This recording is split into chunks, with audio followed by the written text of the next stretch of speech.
Hi everyone, welcome to the bare minimum education. तो आज हम डिस्कस करेंगे 3 सितंबर 2022 की द हिंदू और द इंडियन एक्सप्रेस का newspaper analysis. And in case you like my videos, in case you believe my videos are of some help to you, you can let me know that by commenting below, liking the video and subscribing to my channel if you haven't done that.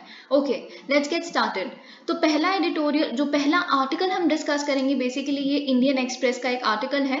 इसमें कुछ चीजें हैं, कुछ thresholds हैं जो आपको याद रखने हैं कि जो बढ़ाए गए हैं, इंस्ट्रक्शंस दी गई हैं जीएसटी इन्वेस्टिगेशन विंग द्वारा फिनेंस मिनिस्ट्री की।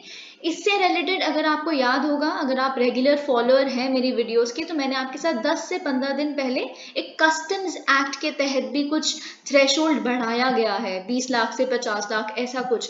तो वो मैं दोबारा आज डिस्कस करूंगी आपके साथ। मैंने उसका एक स्नैप लेके रखी हुई है अपने पास, क्योंकि मुझे पता था कि इन तरह के थ्रेशोल्ड जब बढ़ रहे हैं तो हर इनडायरेक्ट टैक्स में बढ़ेंगे इवेजन के केस में। तो हम दोनों को साथ में डिस्कस करेंगे, लेकिन हम पहले ये आर्टिकल देख लेते हैं। ओके, तो देखिए, प्रोसिक्यूशन ऐसा कहना है, हमारी फाइनेंस मिनिस्ट्री का ये कहना है, ये इंस्ट्रक्शंस आई हैं कि प्रोसिक्यूशन सिर्फ तब लॉन्च किया जा सकता है। प्रोसिक्यूशन मतलब लीगल प्रोसीडिंग्स आप तब ही लॉन्च कर सकते हैं एक ऑफेंडर के अगेंस्ट जहां पे जो अमाउंट ऑफ इवेजन है या फिर जो amount of misuse of input tax credit है, ये मैं आपको समझा चुकी हूँ। अगर वो it is more than rupees 5 crore, so 5 crore becomes our threshold here under the GST regime। तो यही इंस्ट्रक्शंस के तहत जीएसटी इन्वेस्टिगेशन विंग ने कहा है, और उन्होंने ये कहा है कि अगर किसी भी तरह की पब्लिक कंपनीज हैं, पब्लिक लिमिटेड कंपनीज हैं, उनके केस में prosecution can not be launched indiscriminately against all the directors of the company. ऐसा नहीं है कि सारे, देखिए बहुत सारे लोग जो कंपनी के मेंबर होते हैं, डायरेक्टर्स होते हैं, उनके एक्चुअल में डे टू डे पे क्या चल रहा है उन्हें नहीं पता होता, विच इज ट्रू। वो सिर्फ डायरेक्टर है, उनका एक स्टेक है, वो उसका ओवरऑल फंक्शनिंग और रूल्स ले डाउन वगैरह ये सब करते हैं। उनको डे टू डे क्या चल रहा है, ऑपरेशनल क्या वो है, नहीं पता कंपनी का। तो उनपे भी आप जाके टैक्स डिविजन का आपको थोड़ी सी भी भनक लगी और आपने उनपे भी प्रोसिक्यूशन चालू कर दिया, ऐसा नहीं हो सकता। आप बिल्कुल अपना ये जो प्रोसिक्यूशन वाला चीज है उसको रिस्ट्रिक्ट करिए, to only those persons who oversaw the day-to-day operations of the company and have taken active part in committing the tax evasion. Okay, तो ये बात इन्होंने कही है, which is actually very good। और आपको ये चीज भी याद रखनी चाहिए कि पूरे, अगर एक स्टेटमेंट हो जिसमें ये लिखा है कि अगर कोई ऐसा पब्लिक लिमिटेड कंपनी के केस में प्रोसिक्यूशन शुरू करनी है तो सारे डायरेक्टर्स के अगेंस्ट होगी, तो विच इज रॉन्ग, राइट। सिर्फ जो डे टू डे ऑपरेशंस को देखते हैं उनके अगेंस्ट ही होंगी, ठीक है। अगर बात की जाए मॉनेटरी थ्रेशोल्ड की, इनका ये कहना है, इन इंस्ट्रक्शंस का ये कहना है, ये मॉनेटरी थ्रेशोल्ड जो 5 करोड़ तक का हमने आपको बताया है, ये हैबिचुअल इवेडर्स या ये जो हैबिचुअल ऑफेंडर्स होते हैं जो ऑलरेडी कभी अरेस्ट हो चुके हैं जीएसटी रजीम के अंडर, उनके अगेंस्ट नहीं मॉनेटरी थ्रेशोल्ड ये अप्लाई होता। उन पे तो कितना भी अमाउंट हो, वो फिर दोबारा अगर एक सीरियल ऑफेंडर बन चुके हैं, बाज ही नहीं आ रहे, तो उन पे ये अप्लाई नहीं होता। उनका चाहे इससे भी बहुत कम अमाउंट का उन्होंने टैक्स इवेजन दोबारा किया हो, उनके अगेंस्ट आप बिल्कुल प्रोसिक्यूशन शुरू करिए। ओके, तो यही चीज इन्होंने कही है। और इन्होंने ये कहा है कि केयरफुली प्रोसिक्यूशन होनी चाहिए, अवेलेबिलिटी ऑफ एडिक्वेट एविडेंस होना चाहिए, तभी आप ये करें। The standard of proof required in a criminal prosecution, देखिए इन्होंने ये कहा है कि जिस तरह का जो हमें एविडेंस चाहिए होता है जब हमें एक ऑफेंडर के अगेंस्ट क्रिमिनल प्रोसिक्यूशन शुरू करवानी होती है, तो या फिर उसको चार्ज करना होता है किसी केस से, तो हमें जो एविडेंस चाहिए it should be beyond reasonable doubt. ये एक लीगल टर्म है जो हम तब यूज करते हैं जब हमें पता है कि जो भी एविडेंस है वो उसका इशारा केवल एक ही तरफ जा रहा है, उसको किसी भी एंगल से परख के देख लो, अक्यूज्ड वही सामने वाला इंसान निकल रहा है, तो it is beyond reasonable doubt. Okay, तो ये होना चाहिए। तो अगर इस तरह का एविडेंस आपके पास है आप तभी ये करिए, सावधानी बरतिए। ये नहीं कि कोई एक टेक्निकल ग्लिच हुआ या फिर इंटरप्रिटेशन ऑफ लॉ डिफरेंट हुई, आपकी कोई और है, शायद आम आदमी उतना नहीं समझ पा रहा या उन्हें समझ नहीं आ रहा आपने जो लीगल टर्म्स में लिखा है, इन केसेस में प्लीज प्रोसिक्यूशन चालू मत करिए। आप चीजों की जांच परख अच्छे से करिए। Okay, prosecution should not be fined merely because a demand has been confirmed in the adjudication proceedings or should not be launched in cases of technical nature, जैसा कि मैंने आपको बताया. Okay, अब यही चीजें इन्होंने बार बार यहाँ पे डिस्कस की हैं. The evidence collected should be adequate to establish beyond reasonable doubt that the person had guilty mind. मतलब उस इंसान के दिमाग में ये इंटेंशन होनी चाहिए कि उसे एक फ्रॉडुलेंट काम करना है. अगर ये प्रूव हो जाता है उस एविडेंस से, आप तभी उसके अगेंस्ट ये प्रोसीडिंग्स चालू कीजिए. अब हमें देखना है फिर दोबारा से कस्टम्स एक्ट के बारे में. सेंटर ने थ्रेशोल्ड कितना रेज किया था? जीएसटी रजीम में हमने 5 करोड़ देख लिया.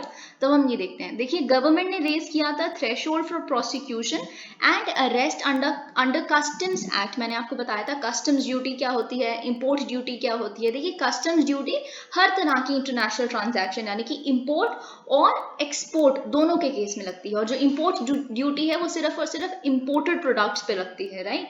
तो फिर ये कस्टम्स एक्ट के तहत उसको रेज कर दिया गया था 50 लाख तक, जो पहले इसका थ्रेशोल्ड हुआ करता था 20 लाख.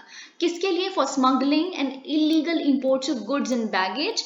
और बात की जाए, एक और थ्रेशोल्ड बढ़ाया गया था कमर्शियल फ्रॉड के केस में. 2 करोड़ कर दिया गया था थ्रेशोल्ड, जो पहले 1 करोड़ हुआ करता था. तो अगर हम एक बारी बहुत ब्रीफली पॉइंट वाइज देख लें तो जीएसटी रेजीम में 5 करोड़ थ्रेशोल्ड है. अगर हम कस्टम्स एक्ट में स्मगलिंग और इलीगल इंपोर्ट्स की बात करें तो उसमें 50 लाख अब थ्रेशोल्ड है. और अगर हम कमर्शियल फ्रॉड की बात करें तो उसमें 2 करोड़ अब थ्रेशोल्ड है. ठीक है, तो यही देखिए बेसिकली ये है कि जो टैक्स कंप्लायंस है वो थोड़ी फ्रेंडली बन जाए और टैक्स पेयर्स फ्रेंडली बन जाए. आप हरास ना करें, एक थोड़ा इसीलिए थ्रेशोल्ड बढ़ा रहे हैं ताकि ये केसेस कम हो. और समझ रहे हैं ना, मतलब बेसिकली टैक्स टेररिज्म नहीं होना चाहिए. यही सेंटर का यहाँ पे मेन मोटो है. The changes have been notified. देखिए, यही जो सर्कुलर्स आए थे ये सब कुछ मैंने आपके साथ उस दिन भी डिस्कस कर लिया था, तो मुझे बस आपको थ्रेशोल्ड्स बताने थे. Alright, let's move on to the next article, which is in the Hindu.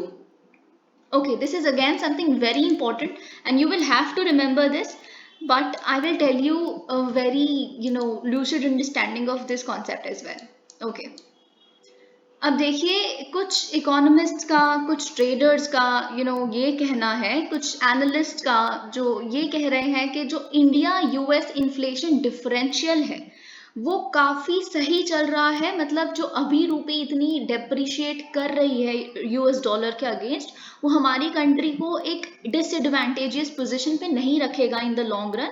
क्योंकि अब देखते हैं क्या होता है, मैं आपको बताऊंगी, लेकिन इससे पहले इसकी कर्सरी रीडिंग देनी बहुत जरूरी है. फिर मैं आपको बताऊंगी कि इन्फ्लेशन डिफरेंशियल क्या होता है और उससे एक्सचेंज रेट कितना लिंक्ड है. ये चीज आपको बहुत अच्छे से समझ आनी चाहिए. लेकिन उससे पहले इस पैराग्राफ का एक कर्सरी रीडिंग दे देते हैं. ओके, तो इन्फ्लेशन रेट डिफरेंशियल जो यूएस और इंडिया के बीच में है वो यही हमें सजेस्ट करता है कि जो रुपी का वर्स्ट डिक्लाइन हो सकता था that is over now, that probably would be over. और इस तरह का खतरा अब नहीं है. We will be at a comfortable position in the long run, क्योंकि जो रुपी डेप्रिशिएट अभी तक हो चुकी है, it is depreciated by more than 7% against the dollar this year. और यही सब चीजें यहाँ पे लिखी है. देखिए, लेकिन अब हमें समझना है क्यों कह रहे हैं ये ऐसा. क्योंकि जो यूएसए में कंज्यूमर इन्फ्लेशन है इट इज अराउंड 8.5%. आप समझ रहे हैं, क्योंकि जो एडवांस्ड इकोनॉमीज है, चाहे वो यूएस हो चाहे वो यूरोप हो, आज तक उन्होंने 2% से ज्यादा की इन्फ्लेशन, 1.5%, 2%, इससे ज्यादा की इन्फ्लेशन इन लोगों ने कभी देखी ही नहीं है. लेकिन अब ऐसा हो रहा है. बहुत सारे रीजंस हैं. ग्लोबल टर्मोइल चल रहा है, पहले कोविड की वजह से, फिर उसके बाद अभी यूक्रेन क्राइसिस की वजह से. बहुत सारे ऐसे रीजंस हैं जिसकी वजह से एडवांस्ड इकोनॉमीज काफी इन्फ्लेशन देख रही हैं, काफी महंगाई देख रही हैं. So it is more than 4 times the federal reserves medium term target. ठीक है, तो अगर हम बात करें इंडिया के केस में जो सीपीआई इन्फ्लेशन इंडिया की अगर हम देखें वो 6.7% चल रही है, जो ऑब्वियसली आरबीआई का जो बैंड है 2 से 6%, उसके वैसे 4% होनी चाहिए ±2, इसलिए 2 से 6% से तो ऑब्वियसली 0.7% ज़्यादा है हमारे बैंड से. लेकिन अब आप एक चीज़ देखिए कि यूएसए में जो इन्फ्लेशन है वो कितनी ज़्यादा है. आप समझिए, अगर 6.7% हमारी यहाँ है तो it is actually around 1.5% more than India की इन्फ्लेशन, ठीक है, यूएसए के केस में अगर हम देखें तो आप इस पॉइंट को याद रखिएगा। फिर मैं आपको जो आगे एक मैक्रो इकोनॉमिक कॉन्सेप्ट समझाने वाली हूँ आपको बहुत अच्छे से समझ आ जाएगा। ओके, तो यही इन्होंने कहा है, while there are a number of variables that influence currency moves when looked at through the prism of inflation differentials, it seems that the worst of the rupee is behind us। but मैं ये कहूँगी, ये मुझे ऐसा लगता है ये काफ़ी ओवर ऑप्टिमिस्टिक एक एनालिसिस है, ऐसा शायद ही होगा, मुझे ऐसा लगता है, मैं बताऊंगी कि मुझे ऐसा क्यों लगता है। तो अब हम देखते हैं, इनका ये कहना है कि आने वाले 12 महीने में हमें काफ़ी कंफर्टेबल पोजीशन में ही रहेंगे, इतना ज़्यादा हमें डरने की बात नहीं है। ओके, तो मैक्रो इकोनॉमिक थ्योरी में मैं आपको पहले बता देती हूँ एक स्टेटमेंट, ये आपको याद रखनी है, सिंपल सी बात है और इसमें कुछ बहुत समझने वाला है भी नहीं। देखिए, जो भी कंट्री में, जिस भी कंट्री में इन्फ्लेशन ज़्यादा है, ठीक है, उसकी जो करेंसी है बाकी किसी कंट्री जिसके साथ वो कंट्री ट्रेड करती है, उसकी करेंसी के कंपैरिजन में वो डेप्रिशिएट होता है। अगर हम आज तक की बात करें, जो एडवांसिंग इकोनॉमीज हैं, यानी कि इमर्जिंग इकोनॉमीज जैसे हमारी इंडिया की, बाकी चाइना वगैरह की, ये जितनी भी इकोनॉमीज हैं, अगर हम इंडिया और यूएसए की बात करें तो इंडिया हमेशा डेप्रिशिएटेड ही रहती है डॉलर के अगेंस्ट में। क्यों? क्योंकि हमारा जो इन्फ्लेशन है बहुत ही हाई रहता है। मैं कह रही हूँ, जब यूएसए में 1.5 2%, इससे ज़्यादा इन्फ्लेशन होती ही नहीं है कभी भी। तो इसका मतलब क्या है कि हमारा जो इन्फ्लेशन अगर हमारी ज़्यादा है तो इस वजह से हमारी डेप्रिसिएशन भी ज़्यादा है यूएस डॉलर के अगेंस्ट, क्योंकि वो हमारा एक ट्रेडिंग पार्टनर है। तो मैक्रो इकोनॉमिक फंडा बिकम्स, जिस कंट्री का इन्फ्लेशन ज़्यादा है उसका एक्सचेंज रेट अनफेवरेबल हो जाता है, यानी कि उसकी करेंसी डेप्रिशिएट करेगी दूसरी की करेंसी के मुताबिक। ठीक है, बस ये आपको याद रखना है और ये बहुत ही ईजी है समझना। क्यों ईजी है? क्योंकि देखिए, अगर हम बात करें, जब भी महंगाई किसी कंट्री में ज़्यादा आएगी तो ऑब्वियस है ना कि उस कंट्री की परचेजिंग पावर पैरिटी है वो कम हो जाएगी। उसके लिए मतलब ऑब्वियसली, अगर 1 रुपये पहले अगर 70, मतलब $1 अगर 70 रुपये में पहले आता था तो अब 80 रुपये लगते हैं उसको, ऑब्वियसली हम काफ़ी एक लोअर पोजीशन में है as compare to US dollar. मैं आपको अभी एग्जांपल दे रही हूँ, लेकिन क्योंकि अब यूएसए में भी इन्फ्लेशन काफ़ी ज़्यादा है तो इनका ये कहना है कि हम थोड़ा इवन आउट कर जाते हैं, मतलब हमें इतनी ज़्यादा दिक्कत नहीं होगी।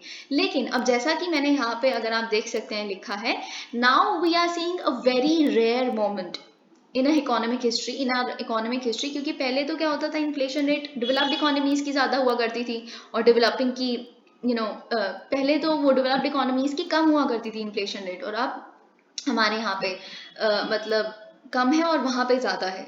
तो यही चीज़ इनकी बात कही है। देखिए अब, लेकिन मैं आपको एक कॉन्सेप्ट बताना चाहती हूँ। इन्होंने तो कह दिया, इन एनालिस्ट ने कह दिया कि अब हमें कंफर्टेबल पोजीशन मिल जाएगी क्योंकि उनका इन्फ्लेशन हमारे इन्फ्लेशन से ज़्यादा है, अराउंड 1.5% ज़्यादा है और ये सब वगैरह। ठीक है, तो उनकी भी थोड़ी सी डेप्रिशिएट तो करेगी हमारे कंपैरिजन में। मतलब ऑब्वियसली रुपी से तो कभी भी डॉलर की वैल्यू कम नहीं हो सकती, at least in the long run नहीं हो सकती, पता नहीं आने वाले कितने सालों तक, पर इवन आउट की बात कर रही हूँ। लेकिन वो कौन भूल जाता है कि जो यूएस फेडरल रिजर्व है वो अपने इंटरेस्ट रेट्स टाइटन करता जा रहा है। ऑब्वियसली जब इन्फ्लेशन बढ़ती है तो इंटरेस्ट रेट जो सेंट्रल बैंक होता है कंट्री का, उसे टाइटन करता है, राइट? जब टाइटन करेगा वो तो ऑब्वियसली काउंटर एक्टिंग एक्शन हुआ ना उसके अगेंस्ट, उधर की इन्फ्लेशन के अगेंस्ट। तो उनकी इन्फ्लेशन कंट्रोल हो जाएगी लॉन्ग टर्म में। 12 महीने उनका कहना था, 12 महीने में उनकी इन्फ्लेशन कंट्रोल हो जाएगी उससे पहले। तो फिर कैसे हमारा एक सफिशिएंट वो मिलेगा, क्योंकि एफपीआई आउटफ्लोज तो चल ही रही है ना इंडिया से। तो रुपी के डेप्रिशिएट होने के तो काफ़ी रीजंस हैं, टर्मोइल ग्लोबली चल ही रहा है। So that way I believe, let's see कि क्या होता है। पर वो थोड़ा सा एक ओवर ऑप्टिमिस्टिक एनालिसिस है ये कह देना कि हमें एक कंफर्टेबल पोजीशन मिल जाएगी। Okay, let's get started with another article. अब हम इंडियन एक्सप्रेस का ही पहले आर्टिकल्स देख लेते हैं। और ओके, देखिए अब बहुत इम्पोर्टेंट आपके साथ मुझे एक एडिटोरियल डिस्कस करना है जो है तीस्ता सेतलवाजी के बारे में। Okay, let me just check कि इससे रिलेटेड मैंने अपने नोट्स कहाँ। All right, it is here. Okay, Supreme Court ने अब क्या किया है, सुप्रीम कोर्ट ने ग्रांट कर दी है इंटरिम बेल, किसको, एक एक्टिविस्ट को जिनका नाम है तीस्ता सेतलवाद। आप काफी इनकी पिक्चर्स देख रहे हैं आजकल न्यूज़पेपर में। तो यही मतलब ये कौन है बेसिकली, इन्होंने गुजरात हाई जो गुजरात में गोधरा राइट्स हुए थे 2002 में, इन पे ये आप कह सकते हैं इनको अक्यूज किया गया है कि वो नरेंद्र मोदी गवर्नमेंट जो उस टाइम पे हुआ करती थी उसको किसी भी हाल में दोषी साबित करना चाहती हैं, जिसके लिए इन्होंने डॉक्यूमेंट्स और एविडेंसेस का फैब्रिकेशन किया है, मतलब ब्लफ करके ऐसे स्पेशली बनाए हैं ऐसे वो जो बिल्कुल हिंट करें कि नरेंद्र मोदी सरकार जो उस टाइम पे पावर में थी वही इस चीज का मास्टरमाइंड थी गोधरा राइट्स की, ठीक है, और ट्रेन बर्निंग इंसिडेंट की बेसिकली। तो यही सारे इन पे बेसिकली इन्हीं चीज में अक्यूज किया गया है। तो लेकिन देखिए सुप्रीम कोर्ट ने इन्हें इंटरिम बेल क्यों दी है, क्योंकि गुजरात हाई कोर्ट में इन्होंने बहुत टाइम से अपनी, देखिए गुजरात हाई कोर्ट ने क्या किया, इनको अरेस्ट करवाया, ठीक है। जब इन्हें अरेस्ट करवाया तो नहीं, देखिए इन्हें जब गुजरात गवर्नमेंट ने अरेस्ट करवाया तो ऑब्वियसली जब इन्हें अरेस्ट करवाया गया तो इन्होंने बेल की प्ली डाली, ठीक है। तो बेल की प्ली उन्होंने बोल दिया कि हम सितंबर 19 के अराउंड सुनेंगे, अभी तो हम खारिज कर रहे हैं, तो हम आपको एक रेगुलर बेल ही देंगे, इंटरिम बेल तो हम दे ही नहीं सकते। अब देखिए आप तीस्ता सेतलवाद जी की अगर आप बात सुनेंगे ना, तो सुप्रीम कोर्ट ने इनको बेल तो अभी दे दी है, लेकिन पहले क्या हुआ है कि जब उनकी अरेस्ट जून 26 को हुई तो एक्चुअल में उनकी अरेस्ट सिर्फ और सिर्फ इतने मुद्दे पे हुई क्योंकि सुप्रीम कोर्ट का एक ऑर्डर जस्ट उससे पहले आया था जून 26 से, जिसमें उन्होंने क्या किया था, उन्होंने ये बोला था सुप्रीम कोर्ट ने पहले, मतलब आया था सुप्रीम कोर्ट ने ये बोला था कि देखिए क्लीन चिट दे चुकी है स्पेशल इन्वेस्टिगेशन टीम पूरी स्टेट गवर्नमेंट को नरेंद्र मोदी की, ठीक है, कि कम्युनल वायलेंस उनका मास्टरमाइंड नहीं थी। लेकिन सुप्रीम कोर्ट का उस केस में ये कहना था लेकिन कई लोग हैं they have actually kept the pot boiling obviously for ulterior design and who needs to be in the dock and proceeded with in accordance with law. मतलब सुप्रीम कोर्ट का उस केस में ये कहना था कि लेकिन कुछ लोग हैं जो चाहते हैं कि ये इशू बॉयल करता रहे और उनके अगेंस्ट केस हो ही हो, इस वजह से वो केसेस बनाने लग पड़े हैं, they have their own motives for this, और उनको भी लेके आना चाहिए और उनको भी प्रोसिक्यूट करना चाहिए, और मतलब आप समझ रहे हैं इन तरह की बातें। सिर्फ इतने से बातों के बाद पुलिस ने उनको जाके अरेस्ट कर लिया और उनपे अभी तक चार्जशीट तक फाइल नहीं हुई है, सिर्फ एफआईआर फाइल हुई है जिसमें सिर्फ इतना लिखा है कि फैब्रिकेशन ऑफ डॉक्यूमेंट्स वगैरह उन्होंने किए हैं, ठीक है। तो मतलब लेकिन अभी देखिए इस एडिटोरियल का ये कहना है, चलिए शायद चाहे सुप्रीम कोर्ट ही मतलब पहले रीजन बनी हो इनके अरेस्ट का, उन्हीं ने थोड़ा सा हिंट दिया हो, लेकिन कोई कोई चार्जशीट तो फाइल हुई नहीं अभी तक इन पे। किस बेसिस पे आप इनको 2 महीने से ज्यादा हो गए हैं, सुप्रीम कोर्ट यूयू ललित जो हमारे चीफ जस्टिस हैं उन्होंने कहा है 2 महीने से ज्यादा हो गए हैं, किस बेसिस पे अभी तक चार्जशीट फाइल नहीं हुई और आपने रखा हुआ है इनको। इसीलिए हम इनको देखिए सितंबर 19 तक गुजरात हाई कोर्ट ने कहा है इनको रेगुलर बेल की हम सुनवाई करेंगे, देनी है कि नहीं देनी। तो सुप्रीम कोर्ट ने कहा ठीक है तब तक हम इंटरिम बेल दे देते हैं जब तक इन्हें रेगुलर बेल नहीं मिलती। अब मैं आपको बेल के वो भी समझाऊंगी प्रोविजंस, मैंने पहले भी समझाए थे लेकिन मुझे आपको बेल बॉन्ड कैसे कैलकुलेट किया जाता है ये सब चीजें भी समझानी है, क्योंकि अगर आपको याद होगा बहुत सारे केसेस में आजकल हम बेल बॉन्ड के बारे में पढ़ रहे हैं, स्पेशली जब शाहरुख खान के सन की बात हुई थी तो उसमें भी श्योरिटी बॉन्ड दिया गया था जूही चावला द्वारा। तो ये बहुत बहुत सारे केसेस बेल बॉन्ड पे भी आ रहे हैं, तो हमें बहुत कुछ डिस्कस करना है आज with legal provisions of course. तो इसीलिए अब इनको फाइनली इंटरिम बेल दे दी गई है सुप्रीम कोर्ट के बेंच द्वारा, जो लीड कर रहे थे, जो हेड कर रहे थे chief justice of India UU Lalit ji. और देखिए सुप्रीम कोर्ट ने बिल्कुल सही कहा, मतलब यही एडिटोरियल कहता है कि अभी तक तो आपने चार्जशीट भी फाइल नहीं की, तो फिर आपने किस चीज़ पे, मतलब देखिए हाई कोर्ट है ना जो गुजरात का, वो बहुत ही डेलिबरेटली इनको नहीं चाहता तीसरा सेतलवाद को कि इनको जो बेल है वो मिले, इसलिए वो बार बार कुछ भी अजीब से रीजंस दे दे के रोकने की कोशिश कर रहे हैं उनकी बेल को। तो इसीलिए Supreme Court had to step in, और इनफैक्ट मतलब यू वुड बी अमेज्ड कि सुप्रीम कोर्ट चीफ जस्टिस ने ये कहा, चीफ जस्टिस हमारे ने, कि आप क्या ये गुजरात की स्टैंडर्ड प्रैक्टिस है क्या, आप सबके साथ ही ऐसा करते हो, या फिर आप सिंगल आउट कर रहे हो तीस्ता सेतलवाद जी को, मतलब आप उन्हीं को बेल नहीं देना चाह रहे हैं, आप ऐसे ही करते हो सबको बेल देने के टाइम पे, is this the standard you have set in Gujarat. तो ये उनका कहना था, ये उन्होंने क्वेश्चन पूछा बहुत ही शार्प लैंग्वेज में, और भी उन्होंने बहुत सारे क्वेश्चन स्टेट से पूछे, गुजरात गवर्नमेंट से पूछे कि किस बेसिस पे, क्या कस्टडी में आपने रखा हुआ है, चार्जशीट फाइल तो की नहीं, 2 महीने हो गए, बहुत कुछ ऐसा उन्होंने बहुत ही स्ट्रॉन्ग लैंग्वेज में सुप्रीम कोर्ट ने उनसे पूछा है। इनफैक्ट उन्होंने ये कहा सेतलवाद जी तो कोई हीनियस ऑफेंस में भी कोई वो नहीं है, कॉन्विक्टेड नहीं है या अक्यूज नहीं है, कोई हीनियस ऑफेंस भी नहीं हुआ किस, या फिर कि मतलब हीनियस ऑफेंस है तो इसीलिए उनको बेल देने में काफ़ी डिफिकल्टी आएगी, ऐसा तो कुछ है भी नहीं। बेल तो उनका राइट है, इनफैक्ट बेल तो अभी तक मिल जानी चाहिए थी। तो इसीलिए सुप्रीम कोर्ट ने, देखिए इस एडिटोरियल का यही कहना है कि ये करना एक साइन है विजिलेंट कोर्ट का, जो सुप्रीम कोर्ट ने जिस तरह का ये डिसीजन दिया है, और फाइनल आउटकम जो भी हो सेतलवाद केस में, लेकिन ये अच्छी बात है कि उन्होंने अपना काम किया है सुप्रीम कोर्ट ने, जो उनको दिया गया है कॉन्स्टिट्यूशन द्वारा। अब हमें बहुत इंपॉर्टेंट चीज़ें डिस्कस करनी है, हम क्वेश्चन वाइज डिस्कस करेंगे क्योंकि यही क्वेश्चंस हैं जो बहुत बार आप लोगों के दिमाग में आते हैं और हम इसीलिए चीज़ों को समझ नहीं पाते। तो सबसे पहले तो what is bail and what are the types of bail in India. Okay, अब बेल कोई भी ऐसा प्रोविजनल रिलीज होता है एक अक्यूज्ड का एक क्रिमिनल केस में, जिसमें कोर्ट का ट्रायल अभी पेंडिंग है ना, और कोर्ट अभी अपनी जजमेंट अनाउंस करने में टाइम लेगी, तो तब तक के लिए उसको प्रोविजनली टेम्पररली रिलीज कर दिया जाता है, ठीक है। और 3 डिफरेंट टाइप्स ऑफ बेल होती है, रेगुलर, इंटरिम एंड एंटिसिपेटरी। देखिए होती तो वैसे 4 टाइप की है, मैंने आपको याद है पिछले 2-3 दिन पहले आपको मैंने डिफॉल्ट बेल के बारे में बताया था। डिफॉल्ट बेल क्या होती है?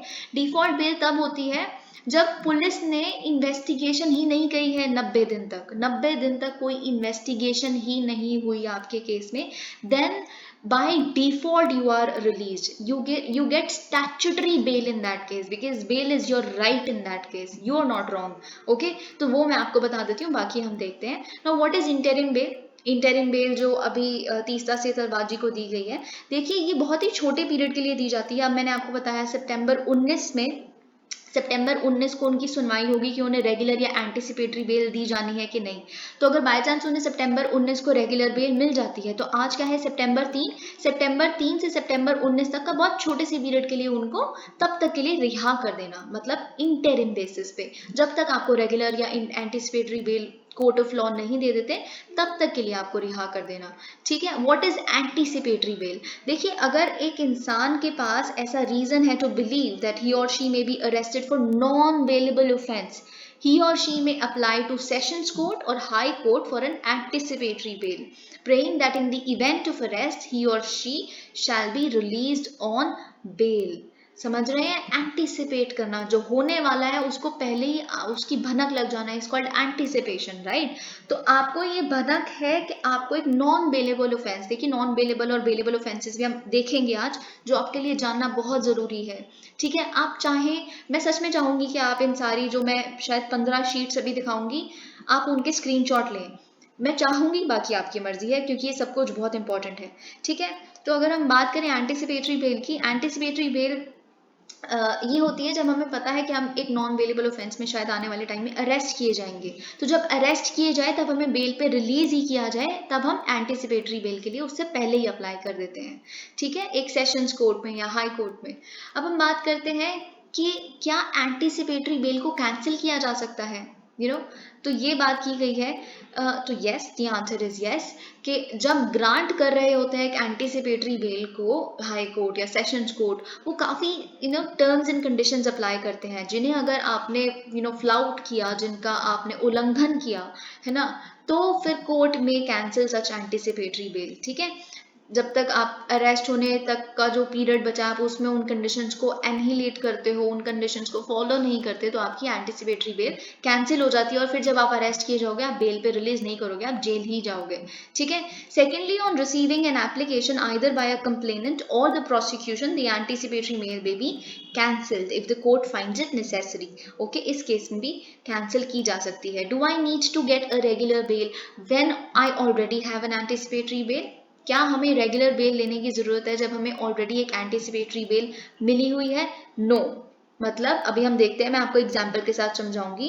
देखिए, आपको रेगुलर बेल की ज़रूरत नहीं है अगर आपके पास ऑलरेडी आपने एंटिसिपेटरी बेल ली हुई है, क्योंकि ये जो एंटिसिपेटरी बेल है वो तब तक वैलिड रहेगी जब तक आपका ट्रायल प्रोसीजर ख़त्म नहीं हो जाता, या फिर जब तक कोर्ट आपके एंटिसिपेटरी बेल को खुद कैंसिल नहीं कर देती, आप कुछ टर्म्स एंड कंडीशंस उनकी फ्लाउट कर देते हो अगर तो। ठीक है, तो वैसे इन केसेस में क्या होता है कि एंटिसिपेटरी बेल को कन्वर्ट कर दिया जाता है रेगुलर बेल में at the instance of the court. अब देखिए, जैसे कि मैंने आपको कहा, अभी क्या होगा कि इंटरिम बेल मिली हुई है जैसे, या फिर एंटिसिपेटरी बेल अगर मिल जाती है किसी को और फिर उसे रेगुलर बेल भी मिल जाती है, तो उसे कन्वर्ट कर दिया जाता है बाद में। ठीक है, what is the maximum period for which N under trial prisoner can be detained? Very important, very very important for you. देखिए, अगर हम सीआरपीसी के सेक्शन 436A की बात करें, तो एक अंडर ट्रायल प्रिजनर जब होता है, जो जिसका अभी ट्रायल प्रोसीड भी नहीं हुआ, वो कॉन्विक्ट भी डिक्लेयर नहीं हुआ, वो बस तब तक की सजा काट रहा है जब तक उसका ट्रायल प्रोसीड नहीं हो जाता। ठीक है, तो वो जो अंडर ट्रायल होते हैं, जो शायद मैक्सिमम कॉन्स्टिट्यूट करते हैं, हमारे जेल जो है वो भरे पड़े हैं अंडर ट्रायल से ही, आधे तो कभी निकलने भी नहीं वाले दोषी, जो बस मतलब such is the kind of law system in India. कभी कभी ऐसा, आई am not actually defaming anything, but this is something actually should be dealt with urgency, I would believe। ठीक है, तो यही बात की गई है कि जो अंडर ट्रायल है उनको रिलीज किया जा सकता है ऑन बेल बाय कोर्ट, कब? अगर वो सर्व कर चुके हैं half of the maximum term of sentence. अब देखिए, अगर कोई इंसान है जिस जिस चीज में उसे अक्यूज किया गया है, उसकी अगर सजा हम देखें तो वो 5 साल है। ठीक है, तो लेकिन वो 2.5 साल ऑलरेडी काट चुका है एज एन अंडर ट्रायल, अभी वो प्रूव भी नहीं हुआ कि वो दोषी है, लेकिन जिस उसमें वो कन्विक्ट हो सकता है, दोषी करार हो सकता है, उसकी सजा 5 साल है, वो 2.5 साल काट चुका है, तो फिर वो बेल के लिए अप्लाई कर सकते हैं। ठीक है, can I get bail if I am accuse for non bailable offence? क्या नॉन बेलेबल ऑफेंस, यानी जैसे हम prevention of money laundering act के केस में देखते हैं, उसमें नॉन बेलेबल ऑफेंसेज हैं सारे स्केड्यूल्ड ऑफेंसेस, और भी बहुत सारे नॉन बेलेबल ऑफेंस होते हैं, डाउरी डेथ, ऐसे बहुत सारे, मर्डर, रेप, है ना? तो इस केस में क्या आपको बेल मिल सकती है? Yes, the answer is yes. देखिए, नॉन बेलेबल ऑफेंस इतना एक्सट्रीम नहीं हो सकता कि आपको बेल ना ही मिले। ऑब्वियसली बहुत सारी टर्म्स एंड कंडीशंस हैं जब आपको नॉन बेलेबल ऑफेंस के लिए बेल मिले। तो देखिए, अक्यूज को बेल मिल सकती है, लेकिन बेल जब हम सेशंस कोर्ट या हाई कोर्ट को अप्लाई करेंगे बेल के लिए, तो बहुत चीज़ों पे डिपेंड करता है, जैसे ऑफेंस कितना सीरियस है जिसमें अक्यूज को चार्ज किया गया है, या फिर actually it is on the discretion of the court, court के हाथ में है बहुत हद तक, because bail is a rule and jail is exception. लेकिन मैं आपको आगे बताऊंगी कि किन तरह के नॉन बेलेबल ऑफेंसेज हैं जिसमें मिल सकती है, किस में नहीं मिल सकती, ये मैंने बहुत डिटेल में made slides on that also. Do I need to get bail in bailable offence? क्या बेलेबल ऑफेंस में जिसमें हमें बेल मिलनी चाहिए, हमें बेल के लिए अप्लाई करना पड़ता है? yes, you will have to apply for bail, if you are charged with any kind of bailable offense, क्योंकि उसके लिए लेकिन आपको कोर्ट नहीं जाना पड़ता। बेलेबल ऑफेंस है तो आप पुलिस ऑफिसर से, आप इनफैक्ट पुलिस कस्टडी में जब आप हो ना, तब तो बेल आपका राइट है, वो it is your right. Okay, judicial custody में आपका राइट नहीं होता, it is eight the discretion of court. ठीक है, तो अगर बेलेबल ऑफेंस में आपको गिरफ्तार किया गया है तो आप पुलिस ऑफिसर के पास जाइए और बेल लीजिए। ओके, अब ये सारी चीजें, अब देखिए, ये अभी हम आगे डिस्कस करते हैं। Conditions for grant of bail and bailable offences. क्या कंडीशंस होती है जब बेलेबल ऑफेंस में आपको बेल मिलती है? देखिए, सेक्शन 436 है जो सीआरपीसी का 1973, वो कुछ कंडीशंस ले डाउन करता है बेलेबल ऑफेंस में किन तरह के लोगों को बेल मिलेगी। ठीक है, तो अगर हम वो कंडीशंस की बात करें कि कुछ सफिशिएंट रीजंस होने चाहिए ताकि हमें ये बिलीव हो जाए कि जो अक्यूज्ड है उसने ऑफेंस कमिट नहीं किया, या फिर सेकेंड रीजन ये है, there is sufficient reason to conduct any further inquiry in the matter. मतलब हमारे पास सफिशिएंट रीजन है, शायद अभी जिन तरह के एविडेंस हमारे सामने दिख रहे हैं वो इसे अक्यूज करार कर रहे हैं, लेकिन आगे अगर और इंक्वायरी की जाए तो क्या पता केस ही पलट जाए। ठीक है, थर्ड रीजन ये है, थर्ड कंडीशन ये है, the person is not accuse of any offence punishable with death. देखिए, बेलेबल ऑफेंस के केस में अगर आप किसी भी आपने ऐसा क्राइम किया है जो जिसकी पनिशमेंट डेथ या लाइफ इम्प्रिजनमेंट या इम्प्रिजनमेंट अप टू 10 years नहीं है, तब भी आप बेल ले सकते हैं। अगर हम बात करें conditions for grant of bail in non bailable offences, तो ये डील करता है सेक्शन 437। बेलेबल ऑफेंसेस से कौन सा सेक्शन डील करता है? 436, और नॉन बेलेबल ऑफेंसेस से सेक्शन 437 ऑफ सीआरपीसी। तो ये काफ़ी कंडीशंस ले डाउन करता है, पर obviously it is at the discretion of the court to grant bail in such cases, right? ये तो मैंने आपको पहले डिक्लेयर कर ही दिया है, okay. And more over it is not the right, it is not your right to apply for bail, obviously it is at the discretion, ठीक है। लेकिन कंडीशंस हैं कुछ जो बेल आपको नॉन बेलेबल ऑफेंसेस में कब मिलेंगी? If the accused is a woman or a child, bail can be granted in a non bailable offence. देखिए अगर हम तीस्ता सेतलवाद की बात करें ना, तो जब उन्हें इंटरिम बेल दिया गया ना, तो यूयू ललित ने एक बात कही, वैसे तो वो नॉन बेलेबल ऑफेंस में अभी नहीं है ऐसा, अभी तो हमें पता ही नहीं है कि उन पे केसेस किस तरह के लगाए गए हैं, लेकिन इंटरिम बेल देते हुए यूयू ललित ने बोला कि वो एक वुमन है, शी इज इवन ओल्ड, वो विमेन है, तो हमें थोड़ा कंपैशनेट होना चाहिए, इस तरह से लटकाना नहीं चाहिए उनको बेल के लिए। तो उन्होंने विमेन वाली चीज़ कोट की थी वहाँ पे भी, ये चीज़ मुझे एडिशनल आपको बतानी थी। तो नॉन बेलेबल ऑफेंस भी अक्यूज अगर विमेन है या बच्चा है कोई, उनको ग्रांट की जा सकती है बेल उस केस में, या फिर लैक ऑफ एविडेंस है ना, तब भी बेल दी जा सकती है, प्रॉपर एविडेंस नहीं है मतलब। और अगर एक डिले हो रहा है कि एफआईआर लॉन्च करने में, तो फिर उस केस में भी, और अगर जो अक्यूज्ड है वो ग्रेवली सिक है, बहुत ही बीमार है, तो उस केस में भी नॉन बेलेबल ऑफेंस के में अगर आप अक्यूज्ड हो तो आपको बेल मिल सकती है, ठीक है। ये this is something I have already discuss. अब कैंसिलेशन ऑफ बेल की बात करते हैं। देखिए the court has the power to cancel the bail even at a later stage, okay. अगर ये हम सीआरपीसी की बात करें तो वो आती है सेक्शन 437 क्लॉज 5 और सेक्शन 439 क्लॉज 2 से। The court can cancel the bail granted by it and give directions to the police officer to arrest the person and keep in police custody, okay.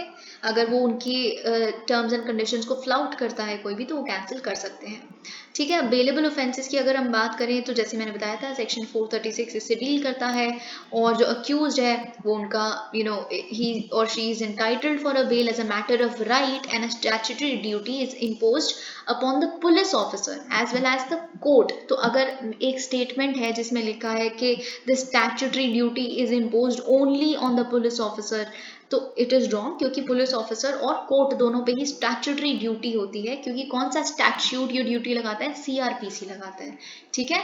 तो इसीलिए वो रिलीज करना ही है on bell if requested, ठीक है। ऐसा नहीं कि किसी बंदे को बेलेबल ऑफेंस में अंदर किया है तो कितने लोग होते हैं रोज अंदर, तो ऐसा तो है नहीं कि खुद से ही कोर्ट ऑर्डर्स दे दे के रिलीज करती रहती, नहीं, bail has to be requested, okay. और फर्दर ये एक मैक्सिमम पीरियड भी ले डाउन करते हैं, जैसे मैंने आपके साथ डिस्कस कर लिया, 50% ऑफ अगर टाइम पीरियड आप काट चुके हैं। अगर ग्राउंड्स की बात करें, जिन ग्राउंड्स पे बेल मिलती है, I think this is also something I have already discussed. और भी कुछ है नॉन बेलेबल ऑफेंसेस के केस में, ये भी कुछ ग्राउंड है। अगर एक्यूज जो है, जैसे मैंने बताया था, चाइल्ड है या वुमेन है, तो चाइल्ड मतलब बिलो और एट 16 ईयर्स ऑफ एज, और वुमेन वाली चीज़ मैंने बता दी थी, इल और इन्फर्म है, ये भी मैंने बता दी थी।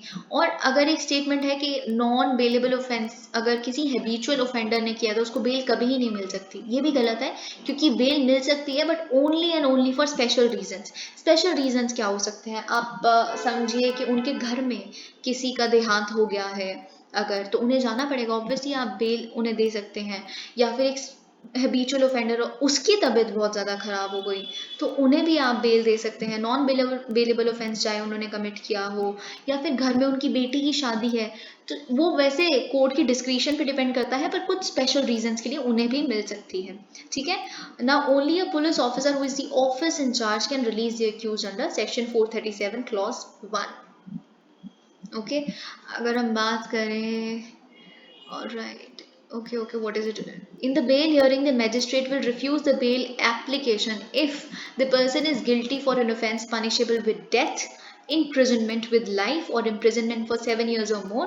Such a person had previously been convicted of an offence punishable with death, वही वाले ऊपर वाली conditions, abatement or conspiracy to commit any grave offence. इन तरह के केसेस में भी बेल को रिजेक्ट किया जा सकता है।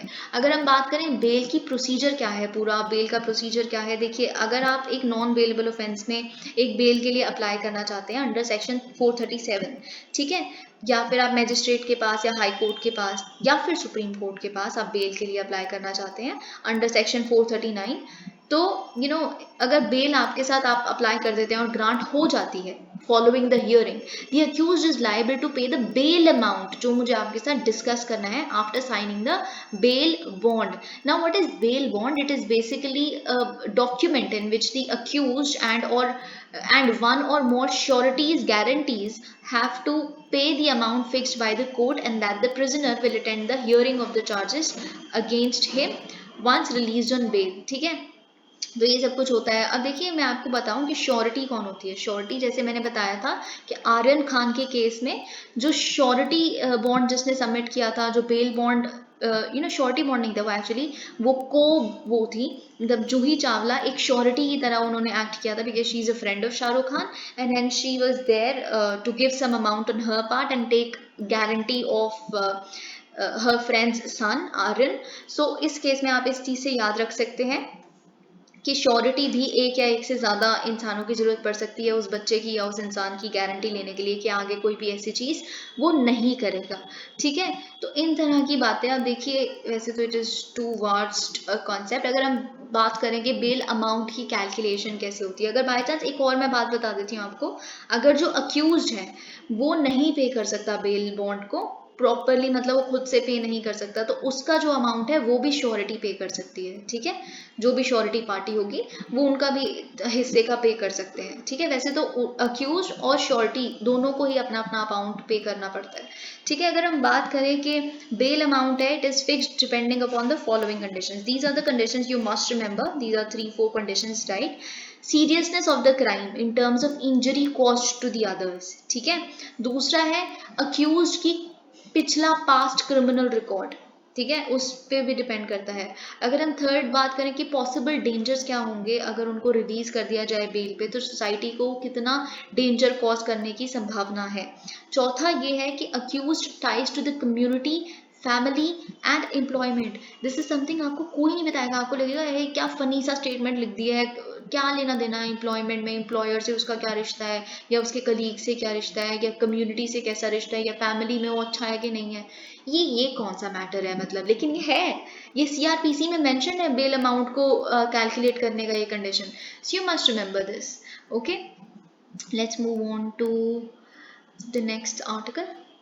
Okay, now we are going to. अब देखिए ये चीज़ मैंने आपके साथ कल भी डिस्कस की थी कि जो श्रीलंका के जो प्रेसिडेंट है रणल विक्रम सिंह जी, जो फिनेंस मिनिस्टर भी हैं, उन्होंने अपने बजट में कुछ ऐसी, अब देखिए क्योंकि आईएमएफ ने एक स्टाफ मेंबर से कंसल्टेशंस करके वो पहुंच गए हैं इस नतीजे पे कि वो एक बेल आउट पैकेज श्रीलंका को दे देंगे, लेकिन it is contingent on the fact कि जो उसके बायलेटरल क्रेडिटर्स हैं या इंटरनेशनल क्रेडिटर्स हैं जो श्रीलंका के, यानी कि Japan, India, China, of course China है ना, और बाकी जो मल्टीलेटरल एजेंसीज हैं वो मान जाते हैं उनकी डेट को रीस्ट्रक्चर करने के लिए. डेट को रीस्ट्रक्चर करना मतलब कि वो उनका टाइम पीरियड बढ़ा देते हैं कि इस साल में, देखिए उन पे अगर हम इमीडिएट डेट जो उन्हें इस साल में भरना है वो it is around, if I am not wrong, it is around 2 billion something, और वैसे अगर 6 सालों में आने वाले जो उन्होंने भरना है वो $51 बिलियन है आने वाले 6 सालों में जो उन्होंने भरना है.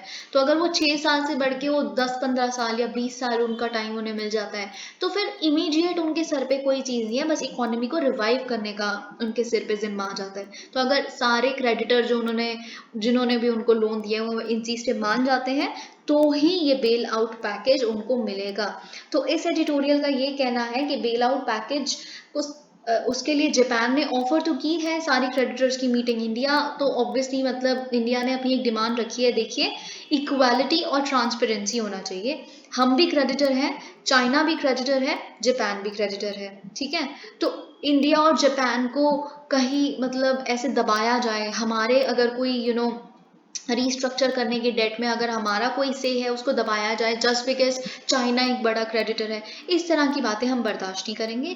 लेकिन चाइना ने अभी तक इस पर कोई रिप्लाई नहीं दिया है कि वो डेट रीस्ट्रक्चर करेंगे या नहीं करेंगे, क्योंकि China wants to go alone on this road. क्योंकि चाइना चाहता है कि वो खुद कोऑपरेट ऑपरेट कुछ ना करे, उसका जिस तरह से रीस्ट्रक्चर करने का मन है अपना से ऊपर रखे और बाकी फॉलो करें उस बात को. सो this is exactly China's attitude towards it, but let's see what China says.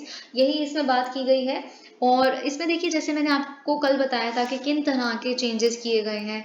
उनके बजट में, तो मैंने आपको फर्स्ट बताया था कि टैक्स बेस बढ़ाने की बात की है। टैक्स बेस कैसे बढ़ेगा कि 18 साल और 18 साल से ज़्यादा के जितने भी लोग हैं उनको रजिस्ट्रेशन करनी है अपनी टैक्स पेयर्स के रूप में। दूसरा, रिटायरमेंट की एज कम कर देना, 65 से 60 कर दी है गवर्नमेंट ऑर्गेनाइजेशन में, और सेमी गवर्नमेंट ऑर्गेनाइजेशन में 62 से 60। जिससे क्या होगा कि अनएम्प्लॉयमेंट जो इतनी हुई है क्योंकि यूथ के पास जॉब्स नहीं है, उनको उनका वो प्रॉब्लम सॉल्व हो जाएगी। फिर टैक्स रेवेन्यू वो कैसे बढ़ाएंगे, टैक्स टू जीडीपी रेशो वो कैसे बढ़ाएंगे, क्योंकि उन्होंने वैट है, उनको टैक्स टू जीडीपी रेशो को 15% करना है, जो अराउंड 8% है शायद अभी। तो वो कैसे होगा, क्योंकि उन्होंने वैट बढ़ा दिया है। वैट वो कह रहे हैं 12 से अब 15% हो जाएगा, तो इन तरह से। लेकिन इन चीज़ों के चलते चलते अब उन्होंने ये भी इस चीज़ का भी जिम्मा लिया है कि वेलफेयर इफेक्ट नहीं होगा, फार्मर्स को अभी तक जो हेल्प की जा रही है या बाकियों को जो नीडी है वो होती रहेगी, उसमें कोई दिक्कत नहीं आएगी। तो यही सारी चीज़ें बात की गई हैं। इसमें कुछ कुछ एक्स्ट्रा जो चाइना वाला एलिमेंट था वो मैंने आपको बता दिया। और देखिए एक और चीज़ यहाँ पे मेंशन है कि जो श्रीलंकन प्रेसिडेंट है, देखिए जो ये अभी रणिल विक्रमसिंह जी हैं ना, वो 2020 में जब इलेक्शंस हुए थे, जब गोताबाया राजापाक्सा एक थम्पिंग मेजॉरिटी के साथ आए थे, उसमें इनकी एक भी सीट नहीं आई थी। मतलब ये एक पॉलिटिकल मेजॉरिटी नहीं है, मतलब इनका इतना ज़्यादा स्ट्रॉन्ग सपोर्ट नहीं है एट द मोमेंट। तो इनको हर एक ऑपोजिशन पार्टी को ये कह रहे हैं हम मिल के पूरी कंट्री को रिवाइव करेंगे, आप हमारा साथ दीजिए, जिस भी तरह के मेजर्स हम ले रहे हैं इकोनॉमी को रिवाइव करने के लिए। लेकिन अभी तक किसी ऑपोजिशन पार्टी ने उनकी इस बात को हीज नहीं किया है, कोई भाव नहीं दिया है। तो उनके लिए सबसे बड़ी डिफिकल्टी तो ये है लोगों को समझाना, अपने ही ऑपोजिशन पार्टीज का सपोर्ट गेन करना। तो the road is going to be very difficult, इतना आसान नहीं होने वाला, स्पेशली उस पॉलिटिशियन के लिए जिसकी party failed to win a single seat in 2020 parliamentary elections. Okay, so this is, वो ऑल पार्टी गवर्नमेंट फॉर्म करने की कोशिश कर रहे हैं जब से अगस्त 2 से वो पावर में आए हैं, उन्होंने ऑफिस लिया है, लेकिन ऑफ नो यूज एटलीस्ट अभी तक तो। और यही है बात। अभी अभी काफ़ी श्रीलंका के बारे में और भी 2-3 चीज़ें आई हैं जो हमें डिस्कस करनी है, तो हम अभी देखते हैं। लेकिन उससे पहले क्या है, एक बहुत बहुत बहुत इम्पोर्टेंट और बहुत ही अच्छा एक एक छोटा सा एक्सप्लेन सेक्शन है जो हमें डिस्कस करना है। वो ये है कि अब आपको पता है प्राइम मिनिस्टर नरेंद्र मोदी ने फ्राइडे को अनवील किया इंडियन नेवी का न्यू एनसाइन, यानी कि न्यू फ्लैग, जब वो कमीशन कर रहे थे आईएनएस विक्रांत को कोची में। तो ये जो न्यू नेवल एनसाइन है, ये छत्रपति शिवाजी महाराज का सील को बेयर करता है। और आपको अगर छत्रपति शिवाजी महाराज के बारे में पता है तो इनकी जो नेवी थी, इनफैक्ट सबसे पहले जो नेवी इंडिया में जिन्होंने बनाई थी अपनी, वो यही थे, छत्रपति शिवाजी जी ही थे। तो इन्होंने जब अपनी नेवी बनाई थी, तो जो उनके दुश्मन थे उनको सच में रातों को नींद नहीं आती थी, क्योंकि इतनी स्ट्रॉन्ग नेवी थी। और उन्हीं से हमारी इंडियन नेवी आज तक इंस्पायर होती आई है। तो काफ़ी मतलब इन्होंने यही बातें यहाँ पे की है। लेकिन उससे पहले मैं आपको कुछ कुछ साथ में दिखाना चाहूँगी। मैं पहले कर्सरी रीडिंग इसकी दे देती हूँ, फिर मैं आपको कुछ पिक्टोग्राफिक्स दिखाऊंगी जिससे आपको ये सब कुछ बहुत क्लियरली समझ आ जाएगा। ये जो नया एनसाइन है वो, उसमें हमारा नेशनल फ्लैग बना हुआ है, और टॉप लेफ्ट कॉर्नर पे नेशनल फ्लैग है। अभी मैं आपको दिखाऊंगी, बिल्कुल आप टेंशन मत लीजिए। एक ब्लू कलर का ऑक्टागन, अगर आपने थंबनेल लिखा है, मैंने उसमें भी बनाया है, जिससे ये ऑक्टागन ये बताता है कि उसके अंदर एक नेशनल एम्बलम भी बना हुआ है, हमारा नेशनल एम्बलम भी बना हुआ है। और जो ये 8 साइड्स हैं वो ये दिखाती हैं कि हम जो शिप है वो हर डायरेक्शन में तैयार है, सिंबलाइज करती है मल्टी डायरेक्शनल रीच है हमारी शिप की, हमारी नेवी की, और ऑपरेशनल कैपेबिलिटी है काफ़ी, हम कि हर डायरेक्शन में लड़ाई लड़ सकते हैं, जीत सकते हैं। और उस ऑक्टागन के अंदर क्या लिखा हुआ है, इंस्क्राइब किया गया है नेवी का मोटो। देखिए मैंने आपके साथ कल डिस्कस किया था, जय में सम युद्धि स्पर्धा, ये है आईएनएस विक्रांत का मोटो, ठीक है, जिसका मतलब है आई डिफीट दोज और आई conquer those who fight against me. लेकिन अगर हम नेवी के मोटो की बात करें, जो आपको बिल्कुल पता होना चाहिए, जिसका नाम है समनो वरुणा, देवनागरी स्क्रिप्ट में लिखा हुआ है ये, हमारे अब जो एनसाइन है उसमें समनो वरुणा मतलब क्या होता है कि जो वरुण देवता है वो हम पे हमेशा ऑस्पिशियस रहे, हम पे हमेशा हमारा साथ दें, फेवरेबल रहे। ठीक है, आपको पता है कि वो वाटर के गॉड है, राइट? तो इसीलिए ये लिखा हुआ है। और अगर हम यही सब कुछ बात करें कि अगर हाँ, अब मराठास की क्या इसमें वो है, छत्रपति शिवाजी महाराज की इसमें क्या से है, हम कैसे डिस्कस कर रहे हैं, क्योंकि जो ऑक्टागन है ना जिसके गोल्डन बॉर्डर्स है, मैं अभी आपको दिखाऊंगी, बिल्कुल टेंशन मत लीजिए। It has been inspired by Rajmudra, यानी कि जो सील मराठा एम्पायर की उस टाइम पे हुआ करती थी, शिवाजी महाराज के टाइम पे। ठीक है, जिन्होंने मराठा एम्पायर ने उन्हें तब एम्पायर अडॉप्ट किया था जब वो सिर्फ 16 साल के थे। ठीक है, अगर हम ये जो नया नेवल एंसाइन है उसने किसको रिप्लेस किया है, one that carried the Saint George cross with the tricolour in the canton. और अब देखिए हम प्री इंडिपेंडेंस, पोस्ट इंडिपेंडेंस, बहुत सारे जो अभी तक चेंजेस आए हैं वो भी हम देखेंगे। That ensign was essentially a successor to pre-independence ensign of Indian Navy, which had the red George cross on a white background with the Union Jack of the United Kingdom on the top left corner। अब आपने ये देख लिया, अब मैं मेरे को आपको पहले दिखाना पड़ेगा वरना आपके सब कुछ सर से ऊपर जाएगा। ओके, देखिए हम स्टार्ट होते हैं, ये है प्री इंडिपेंडेंस एरा। ठीक है, प्री इंडिपेंडेंस एरा जब हमारी तब नेवी थी, प्री इंडिपेंडेंस टाइम में, तब हमारा जो नेवल एंसाइन था वो ऐसा था। ठीक है, ये आपने देख लिया, रेड क्रॉस, और फिर उधर यहाँ पे इंग्लैंड का, ये यूके किंगडम का आपने साइन देख लिया। फिर उसके बाद पोस्ट इंडिपेंडेंस हमने ये क्रॉस को रिटेन किया, इसके बीच में हमारा एम्बलम अशोका जो प्रेमाइस है इसका, और यहाँ पे हमारा फ्लैग आता था, नेशनल फ्लैग। अब कैसा है, ये तीनों में डिविजन, आपको डिफरेंस आना चाहिए। अब कोई रेड क्रॉस वगैरह कुछ नहीं है, एक साइड पे हमारा नेशनल फ्लैग है, ये ऑक्टागन आपको दिख रहा है, यहाँ पे जो समनो वरुणा यहाँ पे लिखा हुआ है, यहाँ पे हमारा एम्बलम है। ठीक है, तो और ये आप गोल्डन डबल बॉर्डर्स देख सकते हैं, एक बॉर्डर ये, दूसरा बॉर्डर ये। तो यही मैंने आपको समझाने की कोशिश की थी। ऑलराइट, अगर हम मराठास और इंडियन नेवी की बात करें तो Indian navy has always acknowledge the seafaring prowess of the Maratha empire under Shivaji and later. अगर हम बात करें तो इंडियन नेवी का एक ट्रेनिंग एस्टेब्लिशमेंट भी है लोनावला में, जिसका नाम INS शिवाजी है। और बहुत सारे ऐसे चीज़ें हैं जो हमने शिवाजी महाराज पे, जिनका नाम रखा गया है नेवल डिपार्टमेंट्स का, और यही सब कुछ बात की है।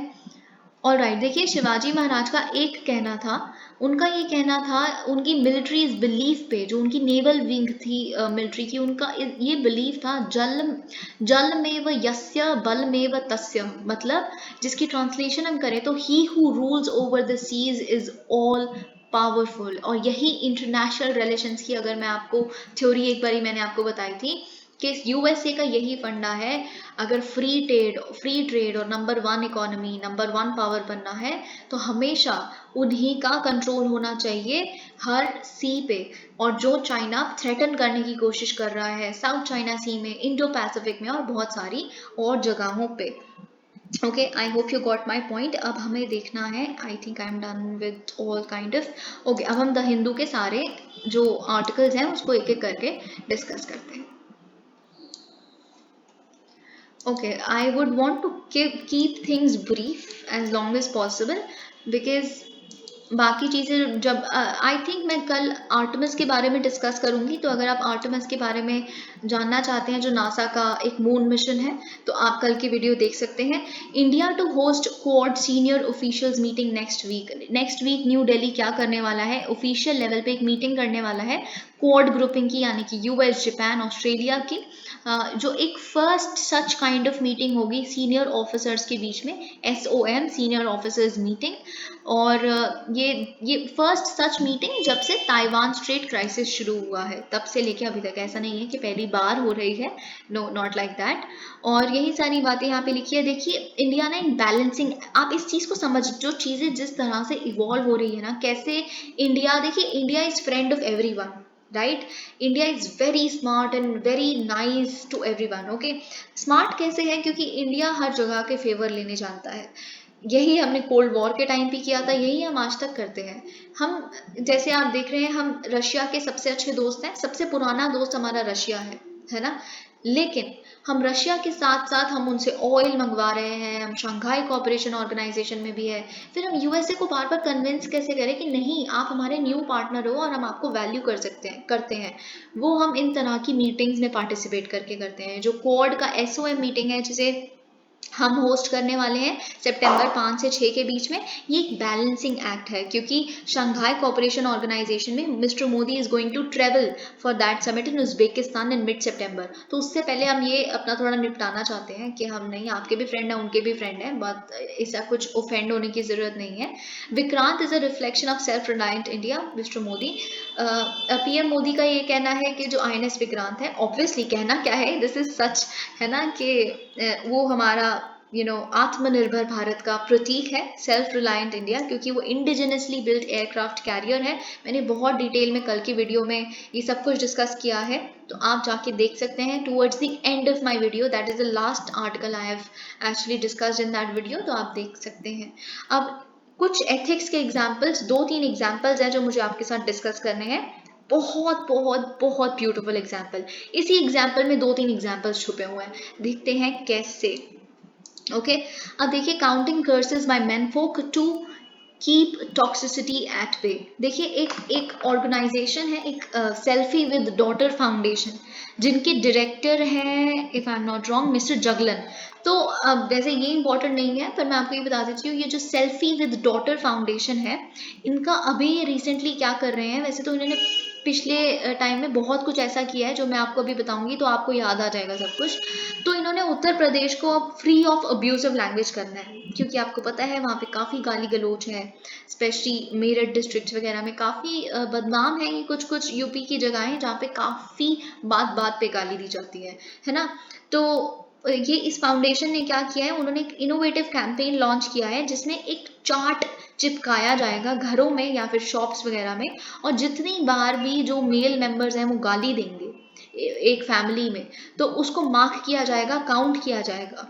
तो इस कैंपेन का नाम है गाली बंद campaign, stop abusing campaign. This very innovative, you can actually remember this.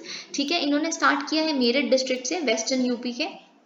और इसमें क्या होगा कि जो मेल मेंबर्स हैं मेरठ रीजन के पूरे, वो बहुत ज़्यादा ऐसे वर्ड्स यूज़ करते हैं घर पे, और आपको पता है हर गाली है ना, हर गाली विमेन पे डायरेक्टेड होती है, हर गाली विमेन पे डायरेक्टेड होती है। क्यों डायरेक्टेड होती है? क्योंकि ऐसा एक आज तक चली आ रही एक आप कह सकते परसेप्शन है कि जो मेन है उनके घर की जितनी भी बीवी बेटियां हैं या फिर जितनी भी औरतें हैं, वो सिक्योरिटी प्रोवाइडर है, man is superior and he will secure उनके घर की सारी बीवी बेटियां। तभी तो उनकी बीवी बेटियों के अगेंस्ट एक वर्ड भी अगर कोई सामने वाला बोलता है तो लड़ाइयाँ हो जाती हैं। गाली इसीलिए जानबूझ के बनाई ही विमेन टारगेट करने के लिए, ताकि सामने वाला भड़के, लड़ाई हो और उसको हराने का हमें मौका मिल जाए। आप समझ रहे हैं ना, इसीलिए ऑफेंड आप तभी हो सकते हो जब आपकी मर्दानगी वो होती है, क्या कहते हैं, चैलेंज होती है, राइट। और वो तभी होती है जब आप एक सिक्योरिटी प्रोवाइड नहीं कर पा रहे अपने घर की बीवी बेटियों के। ये मैं आपको बता रही हूँ क्या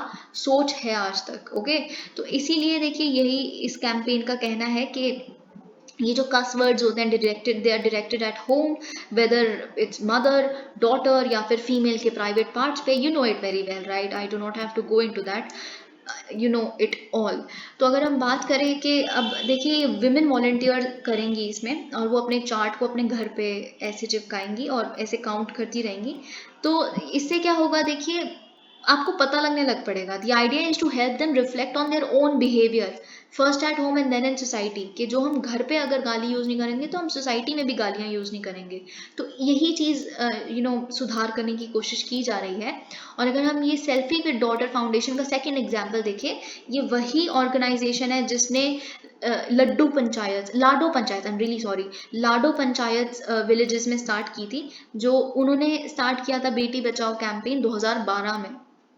उन्हीं से इंस्पायर होके उन्होंने अपने जींद विलेज में हरियाणा के स्टार्ट की थी, उन्हीं से इंस्पायर होके फिर हमने बेटी बचाओ बेटी पढ़ाओ, पीएम नरेंद्र मोदी ने इस चीज़ का नारा दिया था जो आज तक हम फॉलो करते आ रहे हैं।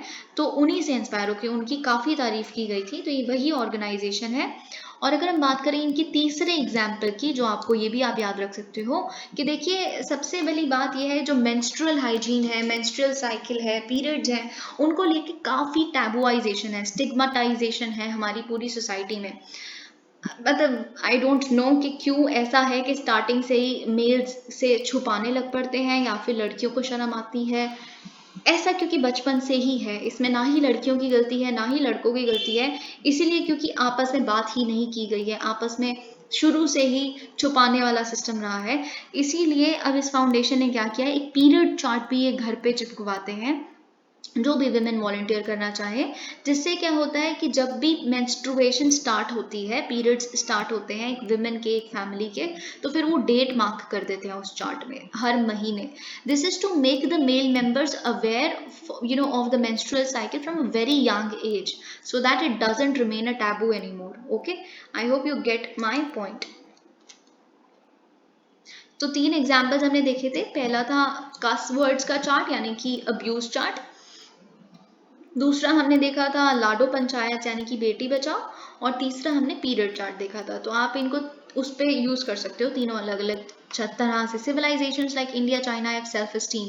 देखिए ये जो फॉरेन मिनिस्टर है रशिया के, वो रशिया के एक इंस्टीट्यूशन पे रशिया में ही जहाँ फॉरेन बच्चे पढ़ते हैं, जो पढ़ने गए हैं इंडिया वगैरह के, उन बच्चों को स्पीच दे रहे थे मॉस्को में ही। तो उनका ये कहना है सर्गे लैवरोव का कि रशिया के रिश्ते इंडिया के साथ जो है वो एक सॉलिड फाउंडेशन पे बसे हुए हैं, उसके ऊपर हमने इसको बिल्ड किया है, जो 75 ईयर्स सिंस इंडियाज इंडिपेंडेंस तब से लेके आज तक फ्लरिश ही होते गए हैं। तो उसको जो ये जो वेस्टर्न कंट्रीज हैं कि आप उनसे तेल क्यों ले रहे हो, जो उनके साथ डील करेगा हम उनके ऊपर कॉन्सिक्वेंसेज लगाएंगे बहुत बुरे। ये इन तरह की बातें बहुत ही फनी हैं, क्योंकि आप कैसे उनको रोक सकते हो। आप 75 ईयर्स, आप कल के आए यूएससी जैसी कंट्रीज जो अभी कल ही दोस्त बनी है इंडिया की, वो हमारे इतने पुराने रिश्ते को कैसे वो छोड़ सकती है। और उन्होंने देखिए इंडिया चाइना एंशिएंट सिविलाइजेशंस हैं, ये तो आपको पता ही है, हमारी खुद की एक बहुत ही सुंदर हिस्ट्री है जिसमें हम प्राइड लेते हैं, राइट। यही इन्होंने बात किया, उनकी खुद की सेल्फ एस्टीम है, वो वेस्टर्न कंट्री से डरने वाली कंट्रीज नहीं है, ये इनका कहना है। Supreme Court disposed of 1000 cases in past 1 week, says CJI. देखिए यूयू ललित जी का ये कहना है कि सुप्रीम कोर्ट ने पिछले हफ्ते में 1000 केसेस को एक ही हफ्ते में मतलब डिस्पोज किया है, विच इज़ गुड, क्योंकि पेंडेंसी ऑफ केसेस काफ़ी थे, मैंने आपके साथ डिस्कस किया था। तो दिस इज एक्चुअली गुड। देखते हैं अब वही रटा रटाई चीज़ के pendency of cases supreme court में इतने हैं, सारे कोर्ट्स को मिला के 2 करोड़ केसेस पेंडिंग है, क्या पता है सुधर जाए, वही एक चीज़ क्लीश ना चलती रहे, ठीक है। Conversion therapy is misconduct. देखिए LGBTQ कम्युनिटी के लिए जो भी कुछ हो रहा है, आपको बहुत ध्यान से एक एक चीज़ नोटिस करनी है, हर एक चीज़। जैसे कि मैंने आपके साथ डिस्कस किया था, जस्टिस DY चंद्रचूड़ ने क्वीर रिलेशनशिप्स को, जितने भी अगर क्वीर रिलेशनशिप है, उनका एक बच्चा भी है जो साथ में पाल रहे हैं, अडॉप्ट किया हुआ है या कैसे भी, वो एक कन्वेंशनल फैमिली की डेफिनेशन में चाहे ना आता हो, लेकिन अगर उनको भी एक चाइल्ड केयर लीव चाहिए तो वो भी अप्लाई कर सकते हैं। सो दैट वे काफ़ी ओपन माइंडेड होती जा रही है, इससे प्रोग्रेशन आ रही है। तो अगर हम बात करें इसमें मेडिकल डिपार्टमेंट हमारे इंडिया का क्या कर रहा है, तो देखिए जो नेशनल मेडिकल कमीशन है NMC, जो एपेक्स रेगुलेटरी बॉडी है हर मेडिकल प्रोफेशनल की हमारे भारत की, उनका ये कहना है कि जो एक कन्वर्जन थेरेपी होती है, जो ज़बरदस्ती मतलब जो कभी कभी माँ बाप या रिलेटिव्स के प्रेशर में आके सर्जरी करवा देते हैं, क्योंकि वो समझते हैं कि इसे लड़की ही बनाना है या लड़का ही प्रॉपरली बनाना है, और वो चाहते हैं कि वो एक्सप्लोर करे अपनी आइडेंटिटी को, जो LGBT कम्युनिटी है।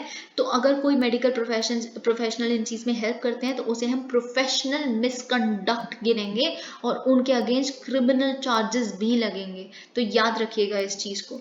तो देखिए अकॉर्डिंग टू एक्सपर्ट्स, रेप्रोडेटिव और conversion therapy is a dangerous practice that targets LGBTQ+ youth and seeks to change their sexual or gender identities. Okay.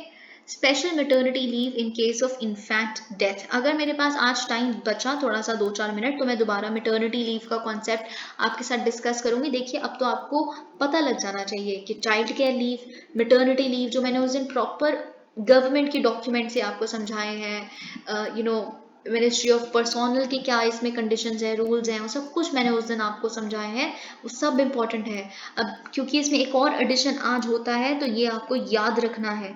क्यों? क्योंकि सेंटर ने यानी कि department of personnel and training ने ये कहा है कि स्पेशल मैटरनिटी लीव मिलेगी उन वुमेन को जो सेंट्रल गवर्नमेंट एम्प्लॉयज हैं जिनका बच्चा 60 दिन की 60 डेज स्पेशल मैटरनिटी लीव मिलेगी उन वुमेन को जिनका जो बच्चा है वो एक स्टिल बर्थ की तरह मतलब पैदा होता है। मैं आपको डिफाइन करके बताऊंगी जो इन्होंने डिफाइन कैसे किया है डिपार्टमेंट ने, वो भी हम देखेंगे। अगर जो बच्चा है वो मतलब जिंदा ही नहीं पैदा होता, कोई मूवमेंट नहीं है, सांस नहीं चल रही, कोई रोना, ऐसा कुछ नहीं होता अगर, या फिर उस बच्चे की जो इन्फेंट है उसकी डेथ हो जाती है with in a few days of birth, तो 60 दिन की स्पेशल मैटरनिटी लीव मिलेगी, which is very good. these changes are actually happening for good. Okay, तो यही इन्होंने कहा है। और देखिए कंडीशन क्या है कि death soon after child birth का मतलब क्या है, 28 दिन के अंदर अंदर अगर बच्चे की डेथ हो जाती है तो 60 दिन की स्पेशल मैटरनिटी लीव मिलेगी। और कोई भी बच्चा अगर जो he or she is born with no signs of life at or after 28 weeks of gestation may be defined as stillbirth। तो ये भी आपको याद रखनी है पूरी definition। The special maternity leave shall be given only to a women central government servant with less than 2 surviving children। मतलब अगर less than 2 surviving children मतलब अगर आपका इससे पहले एक बच्चा है तो ही और दूसरा बच्चा हो रहा है, या फिर कोई भी बच्चा नहीं है और आपका ये बच्चा हो रहा था जिसका स्टिल बर्थ हुआ या फिर उसकी डेथ हो गई 28 दिनों में, तो ही आपको ये मिलेगा। अगर आप तीसरा बच्चा जन्म दे रही हैं या फिर चौथा, आपके ऑलरेडी 2 सर्वाइविंग चाइल्ड है या उससे ज़्यादा, तो ये आपको नहीं मिलेगा। ठीक है, लेस देन 2 सर्वाइविंग चाइल्ड का मतलब होता है अगर एक बच्चा पहले है तभी, या फिर एक भी नहीं है तभी मिलेगा। तो ये चीज़ आपको याद रखनी है। India UAE holds talks on bilateral ties. देखिए एस जयशंकर ने को चेयर की थी एक प्रोडक्टिव मीटिंग को यूएई और इंडिया के बीच में। उन्होंने कहा कि हम बिल्कुल टारगेटेड हैं उस गोल पे जो हमें अचीव करना है बायलैटरल ट्रेड का $100 बिलियन का। नॉट वेरी इंपॉर्टेंट, मतलब ये तो बस एक ऐसी कॉपरेशन वाली सी स्टेटमेंट है। फर्टिलाइजर स्कैरसिटी में हैम्पर क्रॉप साइकिल। देखिए एक साइंटिस्ट का ये कहना है, काफी ब्रॉड मीनिंग है इसका। ठीक है, तो आप समझने की कोशिश कीजिए। साउथ एशियन कंट्रीज जो हैं वो फर्टिलाइजर स्कैरसिटी देख सकती हैं नेक्स्ट क्रॉप साइकिल में, क्योंकि देखिए अभी तो क्रॉप साइकिल ऑलमोस्ट खत्म ही हो गई ना, है ना। तो नेक्स्ट क्रॉप साइकिल में क्यों? क्योंकि जो कॉन्फ्लिक्ट चल रहा है यूक्रेन और रशिया के बीच में, इसकी वजह से। और इनका ये कहना है कि सबसे बड़ा चैलेंज जो वर्ल्ड फूड के केस में फेस कर रही है वो ये है कि कैसे इतनी पॉपुलेशन को फीड किया जाए। ठीक है, स्पेशली अगर हम साउथ एशिया की बात करें, काफ़ी पॉपुलस है ये रीजन, राइट। तो कैसे इतनी बड़ी पॉपुलेशन को फीड किया जाए, जिसके 3 सब चैलेंजेस है।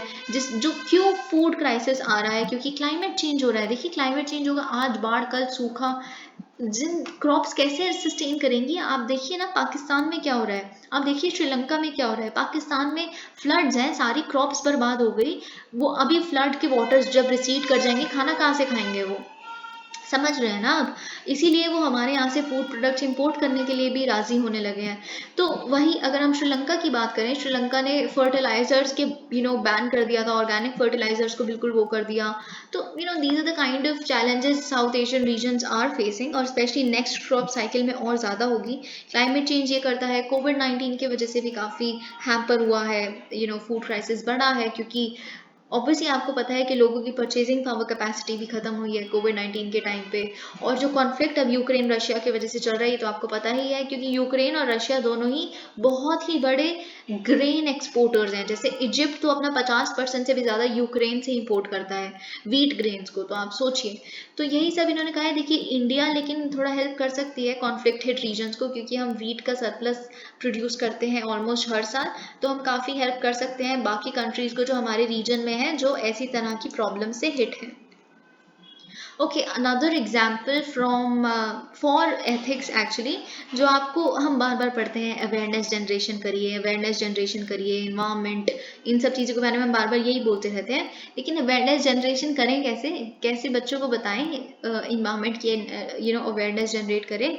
तो यही एक अर्ली बर्ड करके एक फाउंडेशन है, एक ऑर्गेनाइजेशन है जिसने एक इनिशिएटिव लेके आए हैं वो, जिसका नाम है पक्षी परिचय, पक्षी परिचय, व्हाट इज द बर्ड, जिससे क्या होगा कि 40 फ्लैश कार्ड बर्ड जो इंडियन बर्ड स्पीशीज हैं उस पे लगाए जाएंगे और फिर बच्चों को उन्हें आइडेंटिफाई करना होगा। फ्लैश कार्ड के एक साइड पे पिक्चर है, पीछे वाली साइड पे उसके बारे में इंफॉर्मेशन, कहाँ है वो मोस्टली पाई जाती, क्या अगर उनको थ्रेट्स हैं तो किस तरह के थ्रेट्स हैं, इन तरह की चीज़ें उस पर लिखी जाएंगी।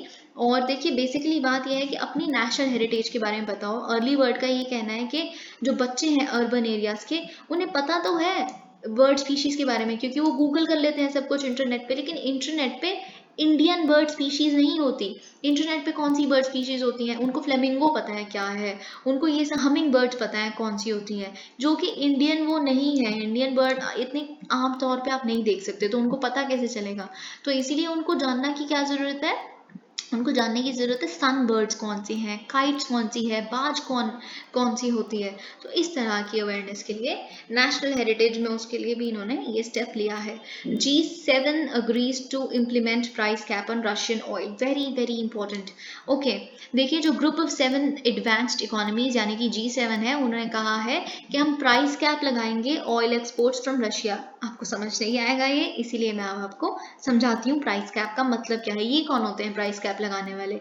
आपको नहीं समझ आ रहा तो देखिए एक्चुअल में इनका क्या एम है।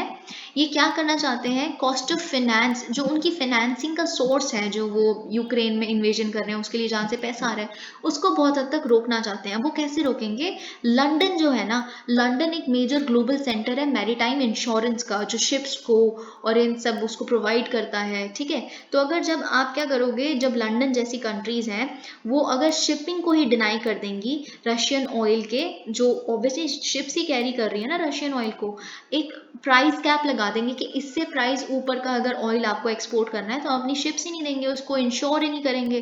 तो अगर ऐसी कंट्रीज ऐसी करनी शुरू हो जाती हैं तो इससे काफ़ी प्रेशर पड़ेगा रशिया पे, और यही इनका एम है। और इन्होंने कहा अभी प्राइस कैप इन्होंने डिक्लेयर तो नहीं किया, काफ़ी इनपुट्स ये बाकी कंट्रीज से लेंगे और तब डिक्लेयर करेंगे। Russian gas pipeline to Germany will stay shut. देखिए जो रशियन एनर्जी जाइंट है गैसप्रोम, जो एक स्टेट ओन्ड एंटरप्राइज है रशिया की, वो जर्मनी को आपको पता है गैस देती है नेचुरल गैस पाइपलाइन के through. Nord stream 1 pipeline, Nord stream 2 भी है लेकिन अभी वो एनफोर्स नहीं हुई है प्रॉपरली। तो नॉर्ड स्ट्रीम 1 पाइपलाइन के थ्रू जो नेचुरल गैस जाती है रशिया टू जर्मनी, देखिए वो कुछ भी बहाने करके ऐसे करने की कोशिश कर रहे हैं। 3 डेज के लिए उसे शट किया गया था, 3 वर्किंग डेज के लिए, क्योंकि कुछ मेंटेनेंस इश्यूज वगैरह कह के उन्होंने शट किया। अब इस कंपनी का कहना है जी हम अभी और माल फंक्शंस हमें टरबाइन में मिले हैं तो हमें थोड़ा और टाइम लगेगा और काफ़ी अर्जेंट मेंटेनेंस वर्क है, हमें नहीं पता कि एग्जैक्टली कितने दिन में हो जाएगा। तो जर्मनी का ये कहना है कि आप अपनी पॉलिटिकल पावर के लिए इस इकोनॉमिक डिपेंडेंस को यूज़ कर रहे हो, which is very wrong. Okay, आपको पता है ऑन्ग सैन स्यू की को और भी अब जेल कर दी गई है आगे। अब देखिए जेल भी उनको इतनी भयानक की है म्यांमार की जनता ने कि she has been found guilty of electoral fraud on Friday, और उनको सेंटेंस कर दिया गया है 3 साल की जेल के लिए विद हार्ड लेबर। ओके, तो आप सोचिए। और इनका ये कहना है, जनता का ये कहना है, जनता इन द सेंस वहाँ की आर्मी का ये कहना है कि उन्होंने नवंबर 2020 में जो जनरल इलेक्शन हुए थे जिसमें उनकी party national league for democracy जीती थी, उसमें उन्होंने इलेक्टोरल फ्रॉड किया था।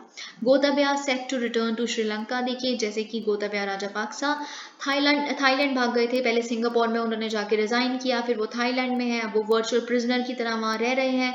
अब उनको फाइनली जो अभी प्रेजेंट उनके सक्सेसर हैं यानी कि रणिल विक्रमसिंघे जी, उन्होंने फाइनली उनको अप्रूवल दे दिया है कि वो आ सकते हैं। अब वो आजकल में आने ही वाले हैं वापस श्रीलंका में। Chinese investment in sea cucumber farm kicks off concerns in Sri Lanka. This is something actually very important, क्योंकि देखिए क्या है कि चाइनीज़ क्या कर रहे हैं चाइनीज़ फर्म्स। अभी देखिए जो वहाँ के वहाँ के जो फिशरीज मिनिस्टर हैं श्रीलंका के, डगलस देवनंदा, उनका ये कहना है कि हम इतने सालों से 5-6 सालों से इंडिया से पूछ रहे हैं कि आप हमारे सी क्यूकम्बर को हमें कल्टीवेट प्रॉपरली नहीं करना आता और इसको हमें नहीं कमर्शियली भी एक्सप्लॉइट करना आता, तो आप इन्वेस्ट कर सकते हैं तो बताइए कैसे कल्टीवेट करता है, टेक्नोलॉजी शेयर करिए। लेकिन इंडिया ने कभी आज तक हमें रिप्लाई नहीं किया। तो इसीलिए हम और देखेंगे ना, और ऑप्शंस भी तो एक्सप्लोर करेंगे ना। तो यही इनका कहना है, तो इसीलिए हमने चाइनीज़ फर्म से बात करनी शुरू कर दी है। लेकिन इसका मतलब ये नहीं है कि अभी फाइनलाइज हो गया, अभी कुछ फाइनलाइज नहीं हुआ है, लेकिन ऑलमोस्ट फाइनलाइज हो ही गया है। बहुत सारी मीडिया रिपोर्ट्स ये ऐसे बता रही हैं कि एक चाइनीज़ फर्म है जो इन्वेस्ट करने वाली है सी क्यूकम्बर फार्म। सी क्यूकम्बर आप जानते हो एक मरीन एनिमल होता है, एक सॉसेज शेप्ड होता है मरीन एनिमल, उसका उनको उस फार्म पे मतलब उनको कल्टीवेट करेंगे, ग्रो करेंगे, फिर उसको एक्सपोर्ट करेंगे वहाँ से।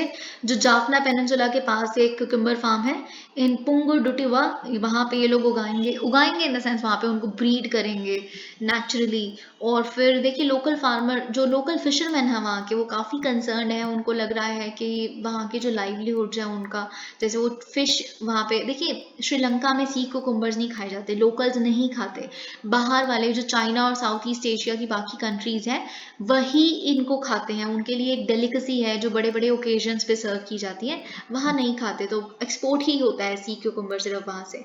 तो इसीलिए जो वहाँ के लोकल फिशरमैन है वो काफ़ी परेशान है। वो कहते हैं पहले जो हमारा फिश का स्टॉक होता है उसमें जो बॉटम ट्रॉलर्स होते हैं जो इंडिया के, वो हमारा फिश कैच ख़त्म कर देते हैं हमारी वाटर्स में आके कैच करके, फिर ये भी आ जाएंगे तो फिर हम कैसे अपनी रोटी चलाएंगे यहाँ की।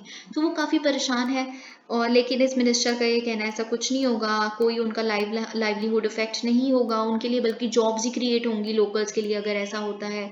ये सब वगैरह यहाँ पे बातचीत चल रही है। इंडिया, श्रीलंका और चाइना का ये जो ट्रायंगल है, इससे related commercial investments, diplomatic statements, ये सब कुछ आपको ध्यान रखनी है। Thank you so much.